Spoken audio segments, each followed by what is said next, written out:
fresco di comando, in quanto è da una settimana che sono il comandante delle Frecce Tricolori. Per me è un enorme orgoglio personale, spero di fare bene almeno quanto ha fatto il vecchio comandante, il tenente colonnello Mirko Caffetti.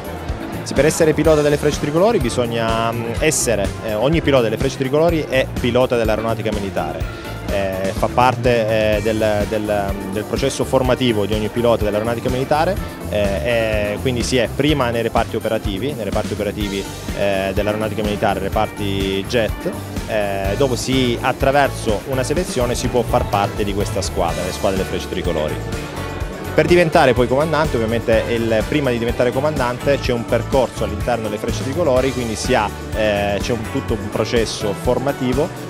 Prima si è gregari all'interno della formazione delle Frecce Tricolori, poi si passa attraverso la conduzione in volo dei velivoli, ossia leader, e poi dopo che si è stati leader si può diventare comandante delle Frecce Tricolori. E questa è una passione che è nata da piccolo, quindi è un sogno che si è realizzato, un sogno che avevo nel cassetto. Volevo diventare pilota dell'aeronautica militare. Attraverso varie selezioni, dopo un concorso pubblico sono riuscito a far parte dell'aeronautica militare, poi dopo vari anni di esperienza a reparto sono riuscito anche a partecipare alla selezione per diventare un pilota delle Frecce Tricolori. La gente vi ama, lo sentite tutto questo affetto? Beh sì, ne riprova questa serata. Noi cerchiamo attraverso le nostre esibizioni, ma non solo attraverso le esibizioni, attraverso le serate come questa, cerchiamo di essere vicini al pubblico. Lo facciamo quindi cercando di emozionare il pubblico, non solo attraverso il volo, ma anche trascorrendo del tempo insieme ai nostri appassionati.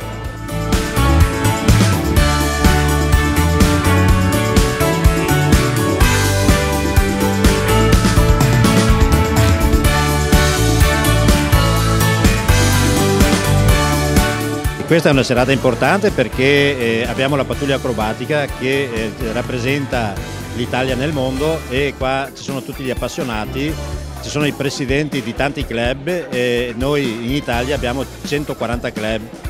La serata è una serata per appassionati, ma oltre a questo, questa volta abbiamo fatto una raccolta di soldi e daremo un assegno alla Regione Veneto per le persone del Bellunese che hanno avuto la sfortuna di essere prese dentro dall'alluvione, e pertanto sarà un assegno di 2000 euro, poco, ma il poco fa un tanto.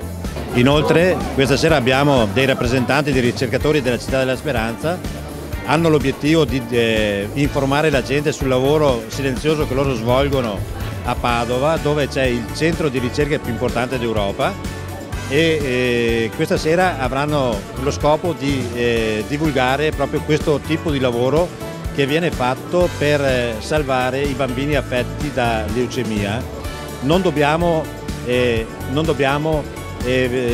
accorgerci della loro presenza quando la disgrazia ci cade addosso, ma bisognerebbe anticipare e dar loro la forza di scoprire i farmaci per guarire i nostri bambini.